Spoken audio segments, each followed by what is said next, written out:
Hi, I'm David Penn, Research Analyst with Finovate. We're here at FinovateEurope in London, and joining me is Katharina Lueth. She is the Chief Client Officer and member of the Management Board at Raisin. It's great to see you again. Great to see you. I'd like to start off, maybe you could tell folks a little bit about yourself and a little bit about Raisin. Yeah, sure. Raisin is a global savings and investment platform. We're live in 8 markets in the European Union, as well as the UK and the United States. And we allow savers and investors to benefit from higher interest rates by basically offering them access to high interest rates from numerous banks via one single platform, as well as low-cost investment products. Yeah, interesting. Now, you've been a part of Raisin and a part of its management team for some time, so I'm sure there's a lot of developments that you've seen come and stay and come and go. I'm curious, what are some of the most significant ones that you've seen and how they impact what Raisin does in its business? So I would say one of the key parts we've seen, and it's part of the panel we just had, is that the fintech industry has grown up, and so has Raisin in a sense. So when we look back 10, 15 years, it was in its infancy, and nowadays we really see a number of scale-ups, companies that have become profitable, grown up, some of them now worth more than some incumbent banks, so that's really great. And the second development that certainly has helped Raisin a lot as well, I would say from the incumbent bank side, there's now a lot more openness and willingness to partner with fintech companies, and there's a better mutual understanding of how fintechs and incumbent banks can help each other.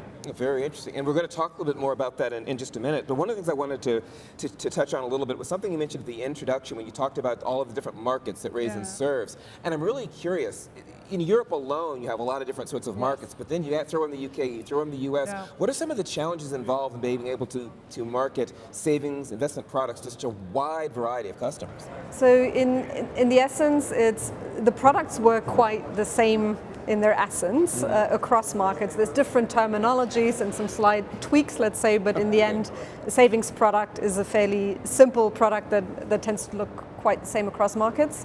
On the other hand, how savers use these products, how much of their money they allocate to these products is actually quite different, and also what they care about when selecting such products. So obviously they all care about the interest rate, but some markets brand is more important.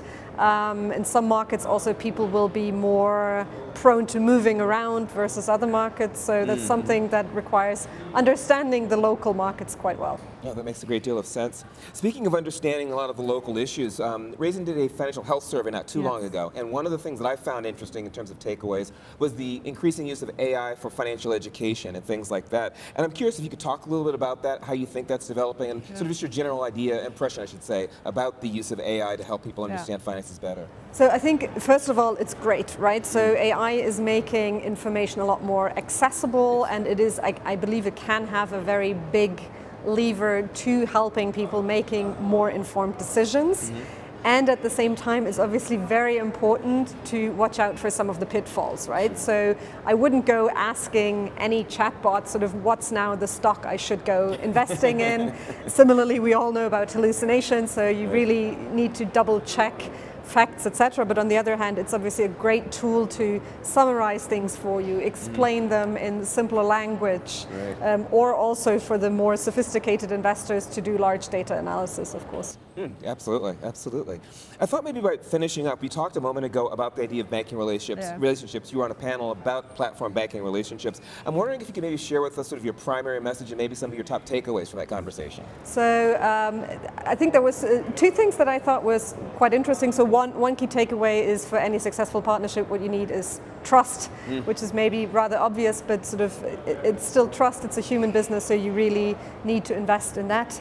The other thing that we actually all agreed on, both fintech and incumbent side on the panel, is that the mutual understanding has become a lot bigger, and that for partnerships to work, what you ultimately need, you need to have a problem that you have a priority that you wanted to solve and to fix, and you need a partner to basically address that specific problem, and that's the second part that typically helps in setting up a very successful partnership.